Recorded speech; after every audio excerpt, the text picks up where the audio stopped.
Good afternoon everyone.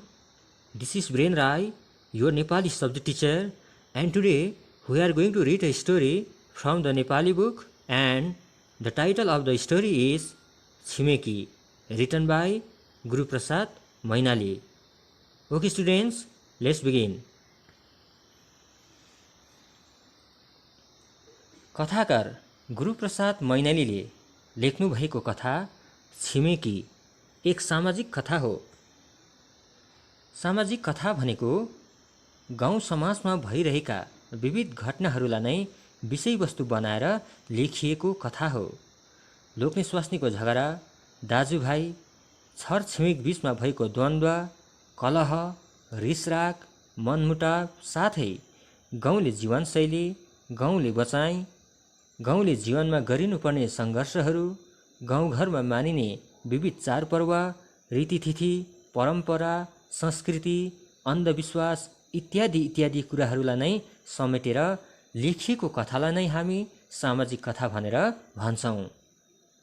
त्यस्तै आज हामीले पढ्न गइरहेको कथामा पनि कथाकार गुरुप्रसाद मैनालीले गाउँको सरल जीवन, अन्धविश्वास आदिको चित्रण गर्दै छिमेकीमा हुने रिसराग, मनमुटाव तथा झगडाको उद्घाटन गरेका छन्।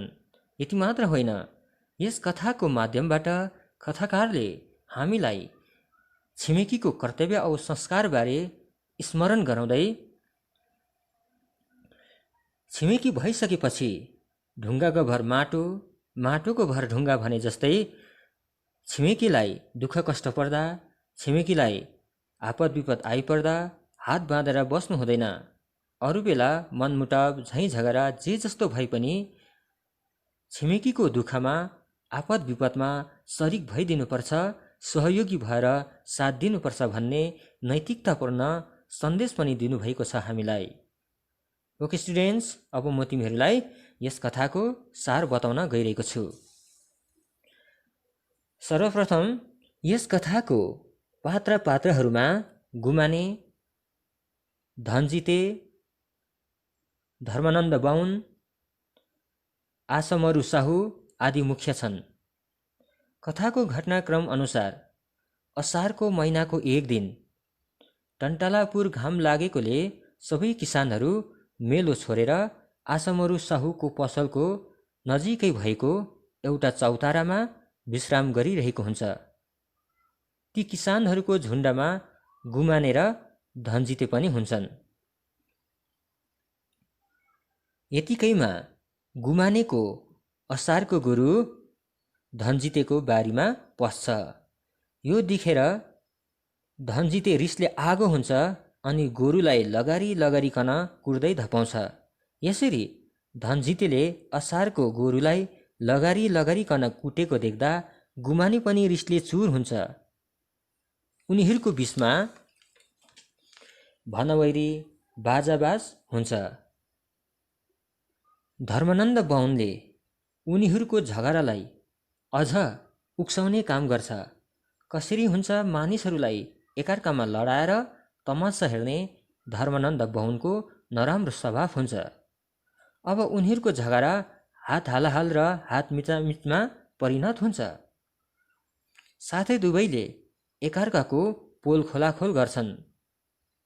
त्यो झगडापछि गुमाने र धनजितेको बीचमा बोलचाल बन्द हुन्छ।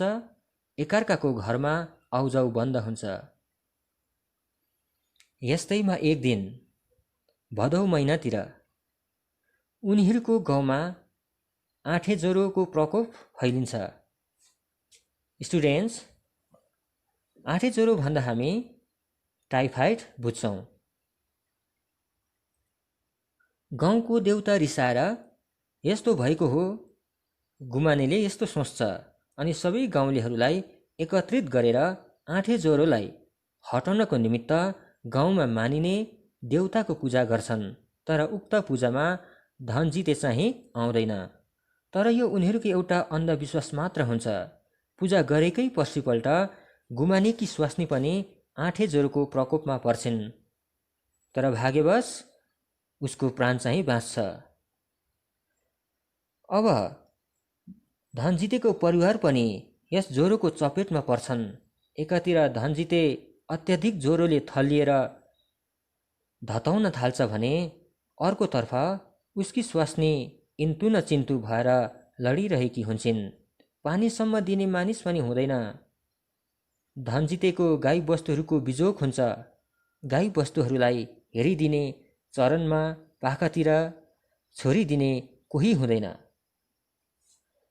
धनजितेको परिवारको यस्तो बिजोग देखेर गुमानी पनि साह्रै दुखित बन्छ अनि अगाडि भएको सबै घटनाहरू, झगडाहरू, रिसरागहरू सबै भुलेर धनजितेको घरमा जान्छ अनि धनजितेको गाई बस्तुहरू फोएर पाखातिर लगाइदिन्छ, ओर्ने ओछ्याउनीहरू मिलाइदिन्छ अनि एकछिन नछोडी धनजितेलाई स्याहार्दछ। यति मात्र होइन, आसमरू साहुले राम्रो रोस रुपियाँ दिन्छु, सहरमा गएर पसलको माल सामान ल्याइदे भन्दा पनि गुमाने जान मान्दैन। बरु छिमेकीको कर्तव्य औ महत्त्वबारे बुझाइदिन्छ आसमरू साहुलाई पनि। आसमरू र गुमानेको खलबल सुनेर, खलबल भनेको बातचित, धनजितेले आँखा उगार्दछ अनि गुमानेले उसको निमित्त गरेको सहयोग औ गुणहरूको विषयमा थाहा पाउँछ अनि पछुतो मान्दै माफी माग्छ गुमानेसँग। अनि उनीहरू पहिलाको रिसराग मनमुटाव सबै भुलेर फेरि एकार्कामा मिल्दछन्। कथा यतिमा नै टुङ्गिएको छ।